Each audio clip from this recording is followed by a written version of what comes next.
It's the defeat of Bill Gates and the global climate change agenda. Cracks are showing and it's crumbling. I'm going to give you some articles to demonstrate that. Welcome to the Doug TenNapel channel. I'm Doug TenNapel, and this is just where we hang.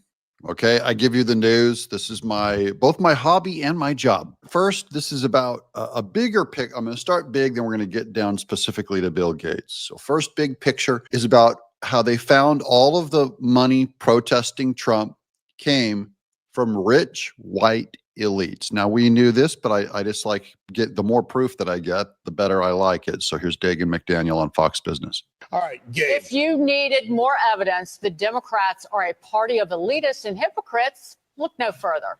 And a new report from the Free Press outlines how the supposed Trump resistance is bankrolled by some of the richest people out there. Our next guest is behind the investigation. Free Press's Gabe Kaminsky joins us now.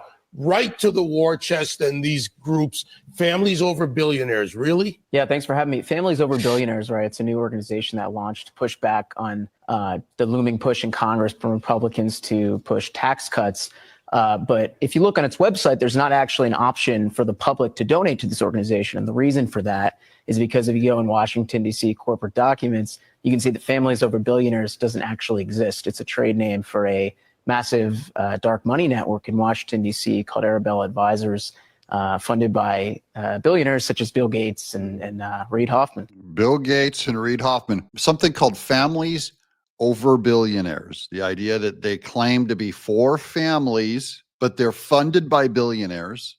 Bill Gates and Reid Hoffman. Reid Hoffman is also the one who funded and backed the E. Jean Carroll case against Trump, including getting the law changed so they could open up the statute of limitations and go back and get Trump nailed for $85 million. They thought they would bankrupt him. It didn't work. Or hopefully silence him, by taking away his free speech right with a gag order. And there's Bill Gates, who has his dirty, decrepit, rich white hands in so many buying farmlands, pharmaceuticals. You guys know, just go make computers, fine. Well, this guy exposed it. It's mostly billionaires funding this, Families Over Billionaires. And they're really billionaires, oddly, against families. They all support abortion. They all support all their billionaire buddies. They are purely just an anti-Trump movement. They're going to start, Bill Gates is going to start laying people off. That's after this segment. Let's keep watching. Reid Hoffman, the founder of LinkedIn, also the eBay founder, Pierre Omidyar, the mega donor, George Soros. eBay, LinkedIn, Microsoft. Are you seeing a pattern? These are the anti-Elon Musk people that went to the others, they were on the left side all along. And that's why they're doing a massive attack on Elon Musk, because he fell out of line. This is my warning again to every liberal. Enjoy your good time on the liberal side, being popular and being cool. The moment you turn one tiny bit against your puppet master, the other ones will all come and dogpile you because they really deep down inside don't love you. They just are using you to push their political agenda. They deep down inside, if you disagree with them, they hate your guts and they want you destroyed and unemployed. It's just astonishing that they get away with this. But these organizations are set up, Gabe, correct me if I'm wrong, within the Arabella network. So you can't really figure out who's behind who the donors are behind these organizations, right? It's very shifty. That's exactly right. And that's where the term dark money would come from here. It becomes very hard to trace where funding would go through this network. And there's similar versions on the right. And I think it's something that, watchdog groups think raises transparency concerns. There's transparency, but is that really going to stop them? Look, Arabella's been tracked for a long time. You're bringing a lot of this more to light, specific names attached, but they don't stop. Tides Foundation, George Soros, these are all part of this. It's a great example. Again, this is anytime organizations call themselves grassroots, it's very rare that they are, particularly if they originate in Washington, D.C., where. So they claim to be grassroots, and this is where we get the term astroturfing, astroturf being fake grass. They claim to be grassroots, and really it's just astroturfing, kind of the political version of getting spam mail or spamming someone. So they all claim to be down home, ma and pa, grassroots, and they're rich billionaires astroturfing.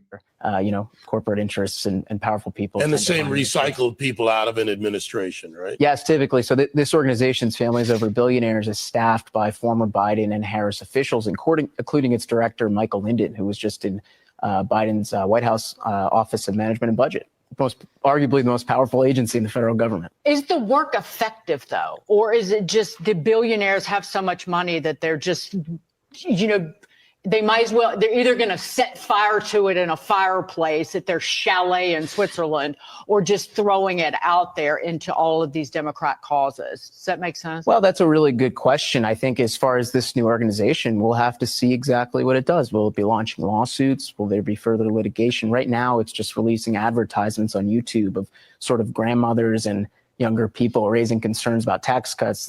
So that's so now it overlaps with this channel on YouTube. If you guys ever see one of these ads of grandmas and young people talking about Trump being against their tax cuts and being against the family, you know where it comes from now. And I believe it's going to be ineffective. In the end, I don't think the media was broken in this last campaign.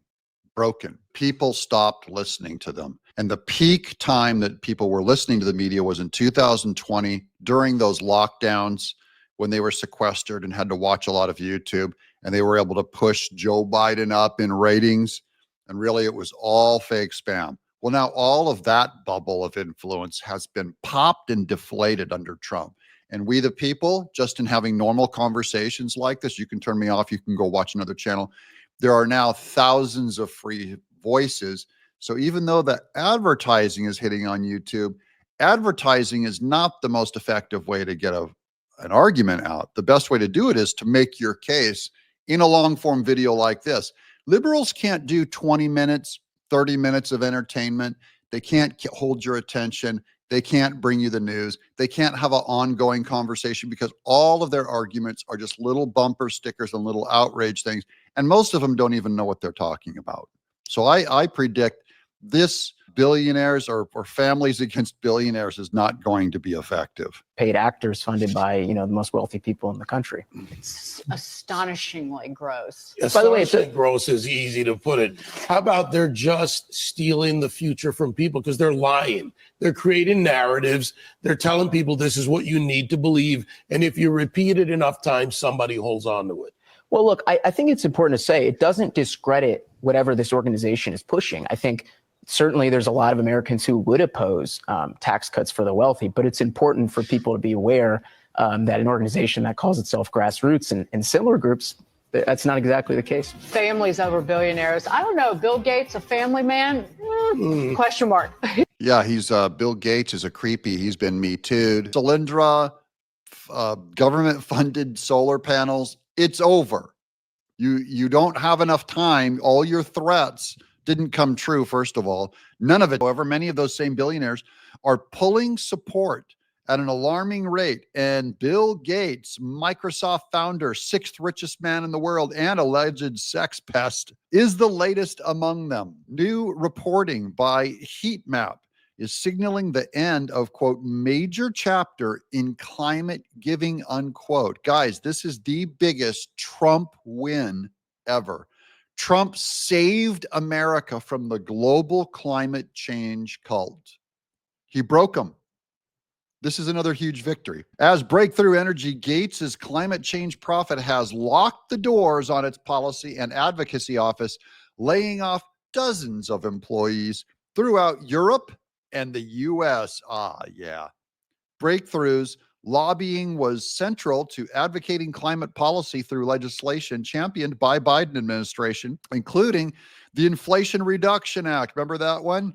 The CHIPS Act and the bipartisan infrastructure law.